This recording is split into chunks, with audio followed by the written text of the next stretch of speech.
Episode 3. Dikejar orang jahat. Loh, Mami kamu mana, Kev? Tanya Bram dengan nada cemas. Matanya menatap tajam ke Kevin. Kevin menggaruk-garuk kepala. Wajahnya memerah sedikit saat menjawab. Mami pulang duluan, Pih, katanya. Gak mau, capek-capek. Bram yang berdiri di samping putranya langsung melotot panik. Suaranya bergetar. Kok gak bilang papi? Apa sakit mami kamu kambuh lagi? Kevin buru-buru menggeleng. Bibirnya tersenyum kaku. Cuma kecapean aja kok, Pi. Papi jangan khawatir. Namun matanya sesaat berkedip gugup, seperti sedang menyembunyikan sesuatu. Bram mengernyit. Suaranya sedikit lebih pelan, tapi tegas. Harusnya mami bilang, biar papi antar pulang. Kevin menghela napas panjang. Aku udah nawarin diri, tapi mami nolak. Katanya, aku disuruh di sini sampai pesta selesai. Ia menatap Bram seolah meminta pengertian. Tadi aku juga dicegah mami buat gak bilang ke papi. Katanya juga, papi harus tetap di sini karena pesta kan belum selesai. Kalau papi pulang, terus siapa yang nemuin teman bisnis papi? Bram masih tampak gelisah. Suaranya hampir serak. Iya, tapi gak gini juga kan? Harusnya mami ngomong langsung sama papi. Kalau kayak gini, papi jadi khawatir. Kevin cepat merangkul pundak sang papa, berusaha meyakinkan. Gak usah khawatir, Pih. Aku udah pastiin. Mami naik mobil sama sopir. Wajahnya kembali memaksa terlihat santai, tapi seulas keraguan kecil masih tersimpan di mata. Bram menghela napas panjang. Ya udah, nanti papi telepon mami, katanya pelan. Matanya sempat melirik ke arah Karin yang tersenyum kecil. Papi kesana dulu. Kalian lanjutkan pestanya, ujarnya sambil melangkah menjauh, meninggalkan putra dan kekasihnya dalam hangatnya tawa dan musik yang masih bergema. Bram hendak menelepon sang istri. Ternyata ada pesan masuk dari istri tercintanya, Rosa. Rosa mengirimkan pesan supaya sang suami tidak usah khawatir atas kepulangannya. Wanitanya juga menyuruh untuk bersenang-senang di pesta tersebut. Sungguh, istrinya ini perhatian dan pengertian sekali. Itulah kenapa Bram begitu mencintainya. Bram dan Rosa adalah pasangan yang sangat harmonis dan penuh cinta. Mereka telah hidup bersama selama bertahun-tahun, membangun kehidupan yang indah dan bahagia bersama. Cinta mereka tumbuh semakin kuat seiring waktu, dan mereka memiliki buah cinta yang bernama Kevin, yang menjadi sumber kebahagiaan bagi mereka berdua. Bram adalah tipe pria yang sangat setia pada pasangannya. Meskipun ada banyak godaan yang datang silih berganti, ia tidak pernah tergoda untuk meninggalkan Rosa. Ia tahu bahwa Rosa adalah cinta pertamanya, cinta yang membuatnya selalu bahagia menjadi seorang suami dan ayah. Rosa adalah wanita yang sangat cantik, baik hati, dan bijaksana. Ia memiliki hati yang lembut dan selalu siap untuk membantu orang lain. Bram sangat mencintainya dan merasa sangat beruntung memiliki Rosa sebagai istrinya. Ia tahu bahwa Rosa adalah pasangan yang sempurna baginya, dan ia tidak pernah bosan untuk menunjukkan cintanya kepada Rosa. Rosa juga sangat mencintai Bram dan merasa sangat beruntung memiliki suami yang setia dan peduli.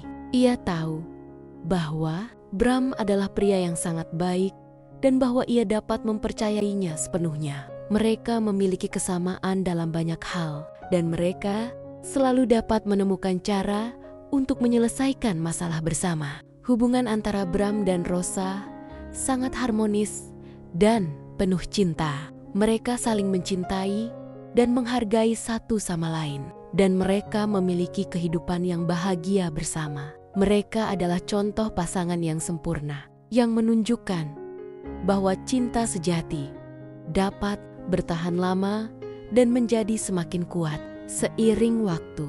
Bram dan Rosa adalah pasangan yang sangat inspiratif, yang menunjukkan bahwa cinta dan kesetiaan dapat menjadi fondasi yang kuat untuk membangun kehidupan yang bahagia dan harmonis. Mereka adalah contoh bagi pasangan lain yang ingin membangun hubungan yang langgeng dan bahagia.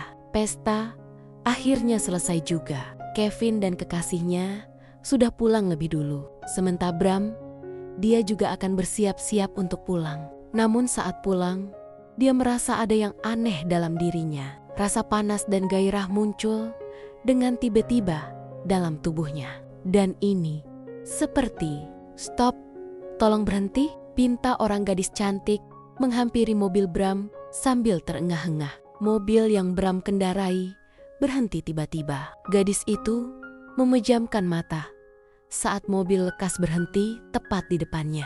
Tak peduli mobil itu menabraknya. "Hei, kamu mau mati ya?" sentak Bram begitu kesal karena gadis itu menyetop mobilnya secara tiba-tiba. Gadis itu membuka mata dan melihat ke arah pengemudi mobil. Ia tidak tahu siapa orang itu, tetapi ia melihat bahwa orang itu memiliki wajah yang tampan, matang, dan mata yang tajam. Gadis itu merasa sedikit takut, tetapi ia tidak bisa kembali sekarang. Tanpa izin terlebih dahulu, ia membuka pintu mobil dan masuk ke dalamnya. "Hei, apa yang kamu lakukan?" "Om, tolong saya dikejar-kejar orang jahat. Dia mau memperkosa saya. Tolong saya, Om," pintanya dengan mengiba. "Kenapa saya harus percaya kamu?" ucap Bram. Jakunnya naik turun melihat penampilan gadis itu yang begitu menggoda. Gaun malam berwarna merah itu benar-benar mencuri perhatian. Dengan desain pundak terbuka dan panjang di atas lutut, dan belahan dada yang mengundang perhatian para pria hidung belang di luar sana, termasuk dirinya. Apalagi jika pemakainya seorang gadis cantik dengan tubuh indah bak gitar Spanyol, memiliki lekuk tubuh yang aduhai. Tentu saja akan mengundang hasrat laki-laki untuk menyentuhnya. "Sungguh, Om, saya dikejar orang jahat. Dia mau melakukan hal yang tidak baik pada saya." "Ah, mereka, Om." Gadis itu nampak ketakutan, lalu menyembunyikan kepalanya supaya tidak kelihatan. "Ayo, Om, jalan," titahnya. Entah bisikan dari mana Bram, menurut saja. Saat si gadis memerintahkan untuk menjalankan mobilnya, setelah meninggalkan tempat itu, barulah gadis itu nampak terlihat lega dengan nafas yang turun naik. "Terima kasih banyak, Om." "Terima kasih," ucapnya. "Saya antar kemana?" Gadis itu nampak berpikir, namun tiba-tiba menggelengkan kepala. Lupa, racaunya. "Kamu habis mabuk?" tanya Bram memperhatikan gadis itu. "Menceracau tidak jelas. Cuman minum sedikit," katanya sambil tertawa kecil. "Saya abis putus cinta, ditinggal pacar saya. Om, dia itu pria brengsek dan kurang ajar. Dia ninggalin saya." "Hehehe," akunya tertawa sendiri. Bram hanya geling-geling kepala. "Kamu tidak biasa minum, tapi kamu minum. Lihat, kamu terlihat mabuk sekali," tutur Bram. Gadis itu memegang wajahnya yang memerah, lalu tertawa sendiri. "Enggak kok, cuman dikit. Beneran dikit aja aku minumnya, Om. Duh, sekarang saya harus bawa kamu kemana?" "Hehehe, terserah, Om. Aja." Gelaknya bersandar di pundak Bram yang memang tubuhnya sedang tidak baik-baik saja. "SHITT, ada yang menaruh obat di minumanku. Kamu tidak biasa minum, tapi kamu minum. Lihat, kamu terlihat mabuk sekali," tutur Bram. Gadis itu memegang wajahnya yang memerah, lalu tertawa sendiri. "Enggak kok, cuman dikit. Beneran dikit aja aku minumnya, Om. Duh, sekarang saya harus bawa kamu kemana?" "Hehe, terserah, Om. Aja." Gelaknya bersandar di pundak Bram yang memang tubuhnya sedang tidak baik-baik saja. "SHITT, ada yang menaruh obat di minumanku." Pria tua itu sangat bodoh. Dia sudah dipengaruhi nenek lampir. "Aku benci dia." Racaunya tidak jelas. "Gue benci banget sama dia. Gue kabur." Hahaha. kabur, dia nikahin nenek lampir, bawa si Jalang juga, dan tiba-tiba Joanna mewek. Wah, dia rebut calon suami gue, teriaknya, menceracau tidak jelas. Dasar Jalang, dasar Jalang, dasar Jalang, teriak Joanna. Haduh, sebaiknya saya bawa kamu ke hotel saja, kata si pria. Tidak ada pilihan lain. Hotel, gumam Joanna. Hahaha, ya, hotel. Joanna menoleh ke arah pria dewasa di sampingnya. Gadis yang menyetop mobil Bram adalah Joanna. Dia habis mabuk karena putus cinta. Lalu saat pulang, dia diganggu laki-laki di klub. Tangannya refleksi memukul kepala si pria dengan botol minuman lantaran karena si pria hendak berbuat kurang ajar. Tak menyangka justru si pria dan kedua temannya membawanya ke tempat sepi. Namun dengan sekuat tenaga, Joanna berhasil meloloskan diri. Dan sekarang ini dia bersama Bram karena gadis itu berhasil menyetop mobil Bram yang sedang melaju. Bram sendiri juga terkejut karena tanpa izin ada seorang gadis yang langsung masuk ke mobilnya. Ia merasa sedikit tidak nyaman dengan situasi tersebut, tetapi ia juga tidak mungkin mengusir gadis yang sedang mabuk sambil meminta bantuan. Ditambah wajahnya memelas sekali. Mau tak mau, akhirnya Bram membawa gadis yang sedang mabuk itu ke hotel kecil yang terletak di pinggir jalan. Ia memandang hotel itu dengan sedikit skeptis. Namun akhirnya ia turun juga seraya membawa si gadis ke dalam gendongannya. Ketika mereka masuk ke lobi hotel, Bram merasa sedikit tidak nyaman dengan situasinya. Pegawai hotel memberikan tatapan rumit, namun pria itu berusaha cuek dan tidak peduli. Ia hanya perlu membawa gadis yang ada dalam gendongannya ke kamar hotel supaya gadis itu bisa beristirahat. Selamat datang di hotel kami, kata resepsionis dengan senyum yang ramah. Ada yang bisa saya bantu? Saya butuh satu kamar. Boleh? Atas nama siapa? Bram nampak berpikir. Namun beberapa detik kemudian ia menyebutkan namanya pada resepsionis. Bram Bramastia, katanya. Oke, sahut resepsionis menganggukkan kepala. Bisa minta KTP-nya? Tanya petugas resepsionis. Sebentar, sahut Bram, tangannya merogoh saku celananya. Dengan usaha kecil, akhirnya ia bisa mengeluarkan KTP dari dompetnya. Ini, oke, sudah dicatat. Kamar Anda sudah siap. Silakan kunci kamar Anda, kata resepsionis begitu hangat. Bram mengambil kunci kamar dan menatap si gadis, lalu menghembuskan nafasnya pelan. Mimpi apa aku semalam bisa bertemu dengan bocah ingusan ini? Gumam Bram mendengus sebal. Tapi akhirnya ia melangkah juga menuju kamar yang resepsionis maksud, dan gadis itu masih berada dalam gendongannya. Siapa nama kamu? Tanya Bram pada Joanna yang masih menceracau tidak jelas. Entah apa yang sedang gadis itu racaukan. Tiba-tiba terdengar emosi. Tiba-tiba terdengar terkekeh sendiri. Tiba-tiba pula menangis sendiri. Aneh. Nama? Respon Joanna menatap manik Bram. Kamu? Joanna mengerjap. Dia terkejut karena melihat wajah Kevin di hadapannya. Lebih tepatnya wajah Bram yang mirip Kevin. Kevin yang mirip Bram karena mereka kan ayah dan anak. Begitulah kira-kira. Sayang, racaunya memanggil Bram sayang. Jelas saja Bram terkejut bukan main. Hei, sadar kamu, saya ini bukan pacar kamu. Sentak Bram kesal sendiri. Sayang, honey, sweetie, please, jangan tinggalin gue.